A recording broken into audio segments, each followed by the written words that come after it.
Welcome to another miraculous edition of the Corey Margera Show. I'm your host, your Lord and Savior of eternal coolness, Corey Margera. And in this episode, I'm going to be talking a little bit about my retrospective history and, my thoughts on the Nintendo 64, the N64. Basically, I'm doing this video because basically I did a bunch of videos of why Sega and Nintendo were better for the gaming industry and why I thought the N64 was way better than the PS1. So I thought I would give a little bit of an analysis on my history and thoughts of the N64 and why I do prefer it over the PlayStation. So let's get started. Basically, I got my first N64 back in, I think it was the summer of 1999. Yeah, it was the summer of 1999. And, I just thought it was just an amazing console. I thought it was awesome. I got it right before the Dreamcast came out. And I wanted that too. And I was kind of like pissed in a way, but at the same time I was glad because I knew a lot of people who had the N64. My dad had one who no longer lived with us. He moved to Florida, but yeah, basically he had one. I knew a lot of friends that had one. They had some awesome games, from GoldenEye to Duke Nukem 64 to Turok, Super Mario 64, those great wrestling games like WCW, NWO Revenge, WWF WrestleMania 2000, just a bunch. I knew a lot of people with a bunch of fucking kick-ass games for the N64. And, Mario Kart, Diddy Kong Racing. And I really wanted one. But at the time, I didn't think that I would be able to hook up the N64 to my TV because I had an older TV, which didn't have the composite. Back then, I had this really old Sony TV. It didn't have composite cables. It didn't have anything. You basically had to use the RF adapter if you wanted to hook up anything to gaming wise, and that's basically what I had to use for the time being until I eventually got a new TV, a few years later. But basically, yeah, that was one reason I didn't get an N64 like earlier, because we had the PS1. We had it in another room. It was basically the music room that we called it. It was like the family room. We had like a stereo and stuff hooked up to it, different TV, and the PS1 was hooked up in that room. And that's actually one of the other reasons why the N64 is so special to me personally, because out of all the video game consoles that I owned, from the Sega Genesis to the SNES, to the PS1, all those consoles were hooked up in different rooms. I didn't have the N64 was the first console I ever had in my room. Because basically, like the Sega Genesis, SNES, the SNES was in the living room. The Sega Genesis was in the music room. The PS1 was in the music room. So, I couldn't like take those consoles anywhere that I wanted, because parents wouldn't let me. It'd be like, oh, leave it hooked up to the system. Leave it hooked up to the TV. Don't touch it. Don't do anything like that. Just put the games in. That's it. So yeah, the N64. That's really what is special, because the N64 isn't my favorite console of all time. It's definitely in my top 5, but it's not my favorite console of all time. That honor would have to go to the PS2, because the PS2 is just my favorite console of all time. Followed by the SNES. But I do love the N64. It's part of my childhood. It was one of the last, along with the Sega Dreamcast, it was the last one of the last consoles. The N64 and the Dreamcast were my last two consoles that I can say that were part of my childhood, my preteen years. You know, before I became a teenager and entered high school, that's when I got GameCube, PS2, and stuff like that. But the N64 was just special to me because it was the first console that I ever truly owned by myself. I could take the N64 anywhere to like parties, well, like family get-togethers and stuff like that, where kids would be in the other room. I would bring my N64 games and stuff like that, my N64 controllers. I would bring it over to friends' house and stuff like that. Wouldn't get in trouble because it was mine. I got it. It was a gift given to me that I could hook up to my own TV, my own room. So yeah, I could pretty much take the N64 wherever I want, and that's one of the best things about the N64, because prior to the N64, the only consoles I could take anywhere were my Game Gear, my Sega Game Gear, and my Game Boy, the original Game Boy, and the Game Boy Color. Yeah, but I got that, yeah, around, I think I got that around the same time I got my N64, maybe a little earlier, but I forgot. But yeah, and this system just, it was like the system to own as a kid. I still debate with anyone who thought the PS1 was better. To me, the N64 was just better, hands down. I mean, from everything from the 4 controller ports to the N64 was just much more durable than the PlayStation. I knew a lot of people who got a lot of disc read errors on the PS1. A lot of people who scratched up their discs because this was like, PS1 was like the first CD console they ever owned, and they didn't take care of their shit. They put it in like these sleeve envelopes, which, yeah, I don't think it scratches your disc, but I don't think they really took care of it outside of putting them in sleeve envelopes and like those little CD cases where you just put the disc in the sleeve and stuff like that. I don't think they really took good care of them. N64 was just way easier to take care of as a kid. All you had to do was basically blow in the cartridge, and that's pretty much it. Dust it and stuff. That's it.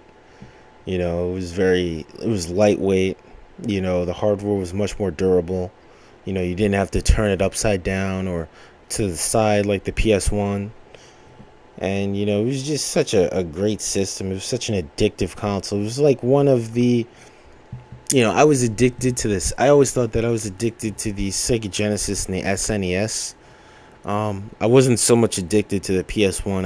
I didn't like the PS1 during my childhood years, simply because the only good games I could really think about on the PS1 were Twisted Metal, Resident Evil, and Siphon Filter. Everything else, I played during my childhood for the PS1 fucking sucked. I remember renting games from Blockbuster like Batman and Robin, the video game that was based off of the horrible Joel Schumacher movie.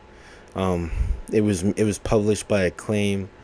It was a shitty game, man. I loved the graphics for the time, but the game was shit. The game was complete and utter shit. I remember getting Rascal for basically when it was like this little graduation ceremony where you graduate from elementary school to junior high school, and for my graduation, one of my graduation gifts was Rascal for the PS1. And I remember seeing the commercial for it. I can't find the commercial anywhere on YouTube, but there was a commercial back in the day where it showed Rascal. He was like this cool kid who was on adventures. He had like a backwards cap, some sunglasses and stuff like that. And he had this bubble gun. And as a kid, I thought it was really cool. And I don't know what I was thinking looking back on it. It was such a shitty game. But yeah, I hated the game at the time too. I was so disappointed with the game. Hated the game. Had the Rugrats for the PS1. Hated the game at the time. I was just thinking like, wow, these graphics are complete shit. These graphics suck. I thought that at the time. So I didn't have a good experience with the PS1. That's one of the other reasons why I prefer the N64 over the PS1. The N64 just had way more addictive games, from GoldenEye to Super Smash Brothers, the original, to the great wrestling games that AKI, THQ wrestling games like No Mercy, WrestleMania 2000, WCW NWO Revenge, from games like Conker's Bad Fur Day to Perfect Dark. The N64 just had so many kick-ass games for it. Diddy Kong Racing. I mean, whether it was like a kid's game or an adult game like Turok or something like that, the N64 just had so many kick-ass games. And, looking back on it, the only thing I could really think that was missing from the N64 was a really good Dragon Ball Z game and a really good Metroid game.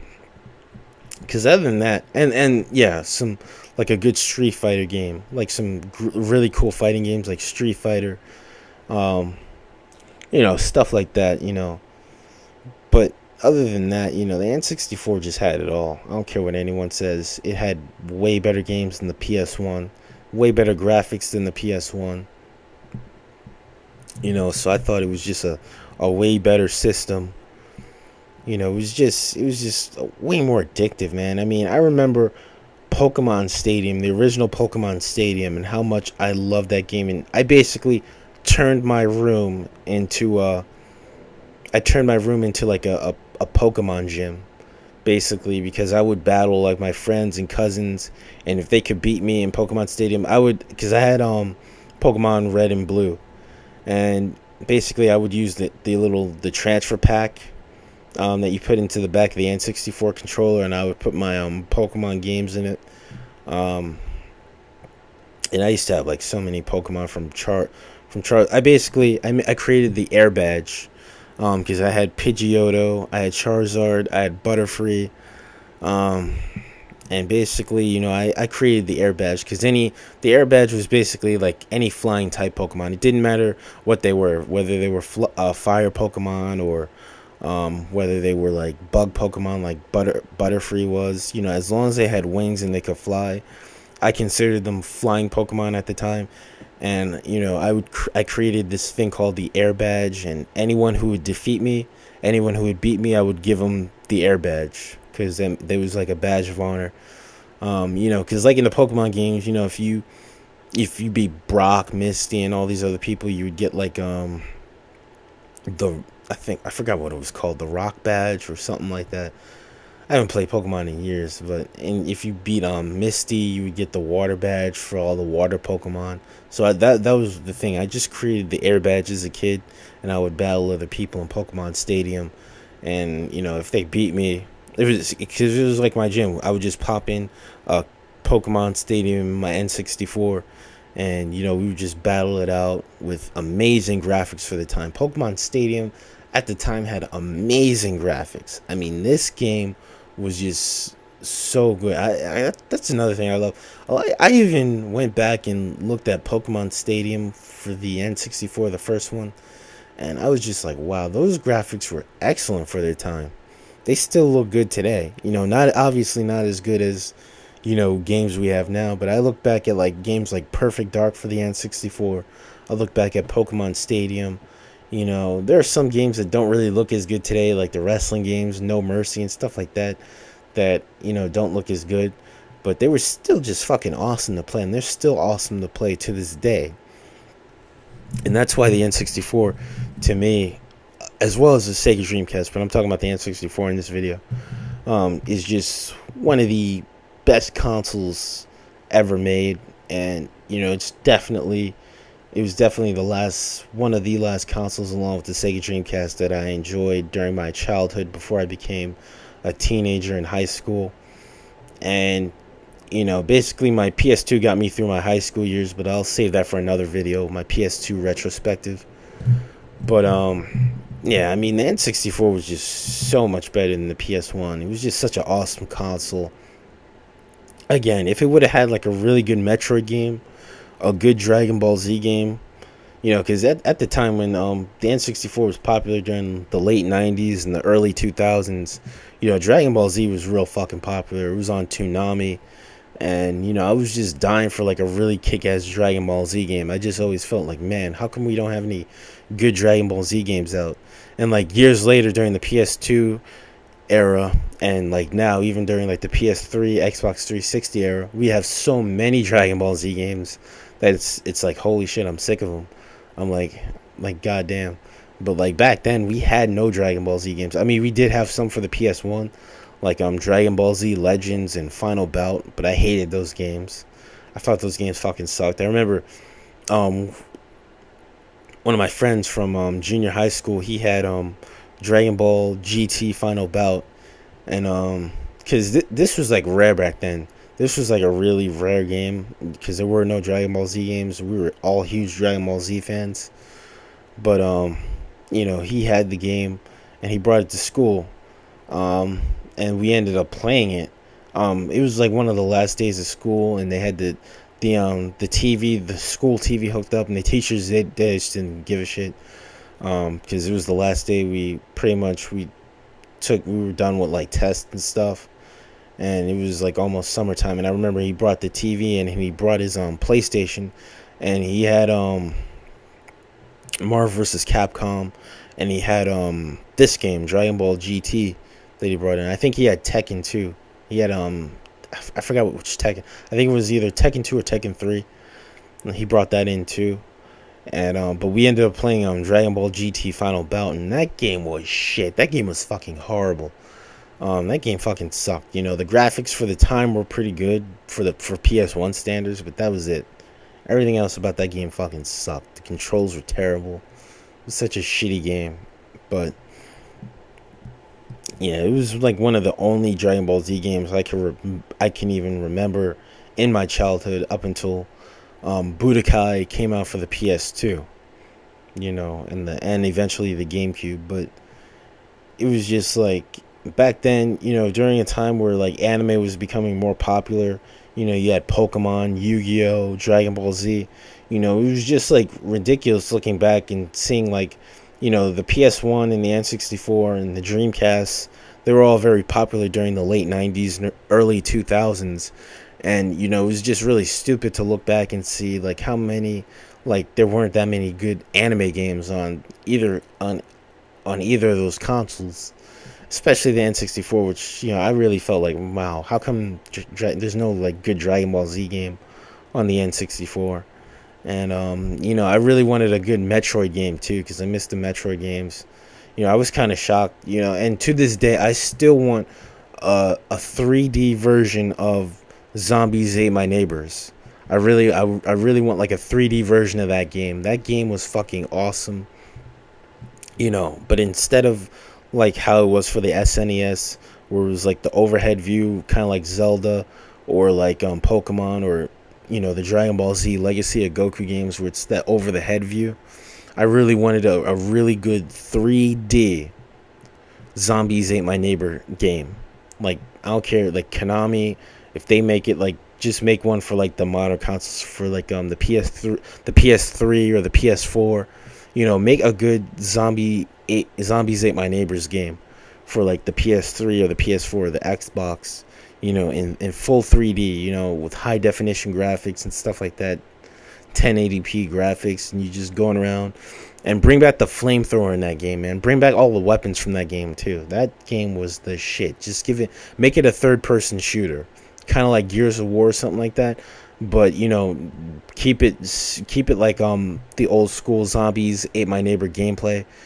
You know, keep with the monsters and stuff like that. Keep that the same. You know, I really wish that they would have made a game like that for the N64 back in the day. You know, because they made so many. I mean, they brought back Mario, Zelda, Paperboy. They brought back all those games from the NES, SNES to the N64 in 3D. And I was kind of pissed off that they didn't bring back Zombies Ate My Neighbor. So it was just like, because that game was fucking awesome back in the day, and they really need to remake that as like a third person shooter, in my opinion. But yeah, I mean, the N64 just holds, like, aside from its flaws, like the controller was really hard to use for certain games. You know, obviously with the cartridge, some people are gonna whine like, "Oh, the audio quality wasn't that good. The video quality wasn't as good as the PlayStation. Boo hoo hoo. We didn't have Final Fantasy VII. We didn't have any good JRPGs. Boo hoo hoo." Like, shut the fuck up. I could care less about any of that shit. Like, seriously, I mean, you can fucking keep Final Fantasy 7. You can fucking keep Chrono Cross and all those fucking games. You can keep your CD technology, because at the time it wasn't even that good. You had long fucking loading times. On the N64, you had no loading times. The only game I remember that had any loading times was WCW Backstage Assault. That game fucking sucked. That game was horrible, because they ported it over from the PS1 to the N64, and it had loading times. I was like, holy shit, this is like the first N64 game with loading times. It fucking sucked. That game sucked. That game was a piece of shit. But, you know,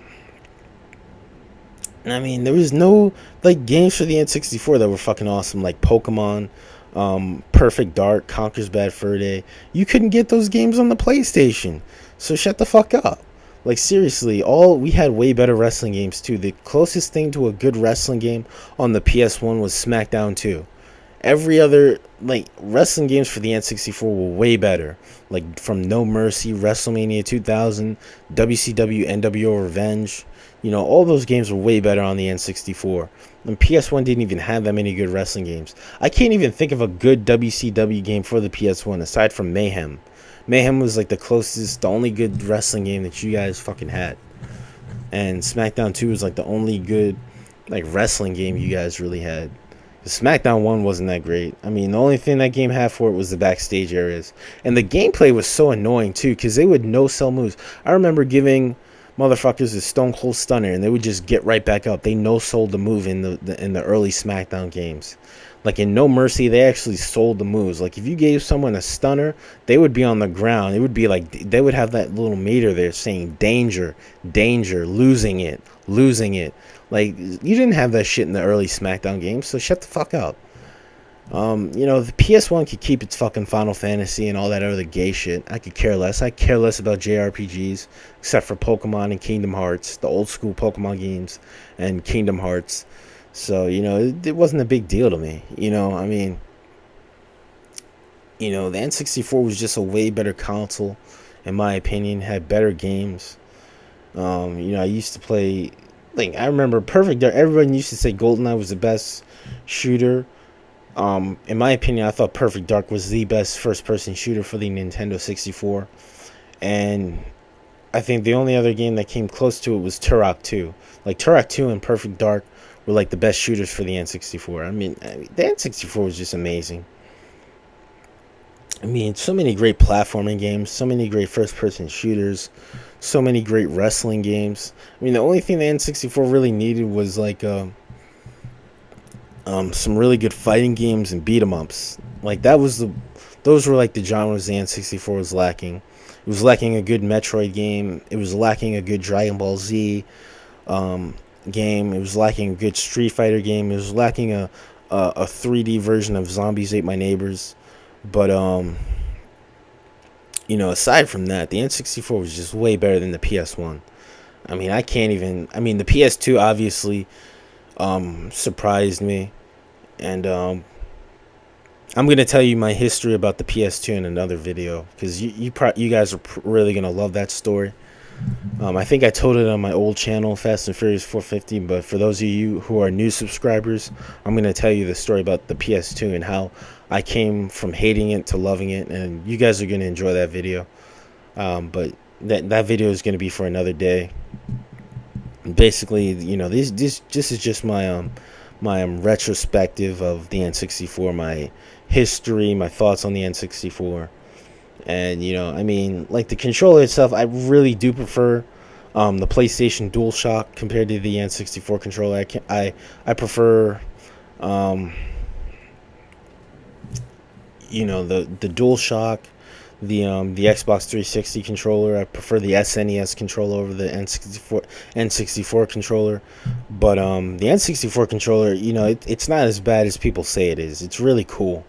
You know, and another good thing about the N64 too, this was the first and so far only console that didn't feel like a Nintendo console. Like, compared to like the NES, the SNES, and even consoles after it, like the GameCube and the Wii, which all felt like, you know, more child friendly, more family oriented. The N64 was probably the only console that looked like an edgy console. Let me explain. The N64 just looked like it came from the 90s. There's no other. I can't really see. I mean, this console reminds me so much of like the original Xbox, like as far as like it having that edgy, extreme, cool look to it. You know, that badass, extreme look to it. You know, it reminds me. To me, this console was just the only Nintendo console that I think looked really cool, like really edgy, and more mature. That's the word I want to use. More mature than all the other Nintendo consoles. You know, because the GameCube, it was basically whether you got it in purple or silver or whatever. You know, it was like a lunchbox. You know, it had the handle on the back of it. The Wii obviously looks like a baby's toy with the little nunchucks. It looks like a rattle or something. You know, the SNES and the NES, you know, those look like, the NES looks like an old computer almost nowadays by today's standards. It looks like an ancient old computer from the 80s. The SNES had a more of a childlike look to it, especially the American version. The American version had like, it was gray and purple, and it had purple buttons on the controller. You know, it looked much more child friendly. So yeah, it just wasn't like as cool as like the Sega Genesis, but you know, the N64 actually looked like a cool console. You can't say that the N64 looked like a kiddie console. It looked like a cool console. Like everything about it, from the controller to the console itself, it looked weird, but it looked cool as shit. It looked edgy as shit. You know, it looked like a console that would come out in 1996. You know, it looked like an edgier console. You know, it didn't look like all childish or like family friendly like Nintendo's other consoles. You know, this was definitely the most mature Nintendo looking console, the most mature looking console that Nintendo has ever produced, ever created, in my opinion. Even the Wii U, you know, the Wii U, it looks cool. It looks different from other Nintendo consoles, but you know, because the controller and stuff like that, it looks like a tablet. But still, it doesn't have that edgy factor that the N64 did. Like the N64 just sounded cool. It just, dude, you know, I got this new N64 game. You know, it doesn't sound like lame. Like, dude, I got this new GameCube game or Wii game, or you know, the N64 just had, it was a cool name too. You know, it was just, it sounded cool. Like if you like unlike other Nintendo consoles, you just felt cool to own it. You know, I'm not saying that other Nintendo consoles were bad by any means. I actually prefer the SNES over the N64. But the N64 was like the most edgiest, mature Nintendo system ever released, in my opinion. I mean, you can even tell from the games like GoldenEye, Perfect Dark, Conker's Bad Fur Day, Turok, the Attitude Era wrestling games like No Mercy, WrestleMania 2000, and stuff like that. You know, the N64, you know, it just felt mature. I mean, we had Mortal Kombat 4 with blood in it. We had Mortal Kombat Trilogy with blood in it, even though I do prefer the PS1 version of Mortal Kombat Trilogy over the N64 version. But still, like, Nintendo didn't censor out any of the blood, you know, in any of their games. Like, they didn't censor out the shit in Conker's Bad Fur Day. They didn't censor that out. They didn't censor out the blood in any other games like Perfect Dark or anything like that. Turok, which had a lot of blood. Resident Evil, which was, in my opinion, better than the PS1 version. It was also better because not only did they fit all that, did they compress all that, did Capcom compress all that information and CGI cutscenes and, you know, video and stuff all to a single cartridge. But it was one cartridge. It wasn't like the PS1 where if you wanted to play as Leon and Claire, you had to have, it was a 2-disc, you had to have 2 discs in order to play as Leon and Claire. You know, you could just do that in the N64 version just with one cartridge, which was really fucking impressive in my opinion. You know, on top of that, they compressed all the cutscenes and stuff. You know, it was fucking awesome. You know, you had the voiceovers just like the PS1 version, but the graphics actually looked a little bit better, especially if you had the expansion pack. The expansion pack, definitely the graphics looked a lot better. than the PS1 version. And it's just the N64. You gets a lot of shit, but it did a lot of things right. I mean, I can't honestly, even with cartridge technology, I can't even consider that wrong. The only thing I really think the N64 got wrong was the controller. I really do think like that's the only thing. And I love the N64 controller, but it was just like real hard to control in certain games. The only thing that's the only thing I thought was better about the PlayStation was the Dual Shock controller, the first Dual Shock controller, and the Dual Shock controller in general. The Dual Shock 1 for the PS1, Dual Shock 2 for the PS2. I thought that those were better than the N64 controller. But other than that, I thought the N64 was just a superior console in any way, shape, or form.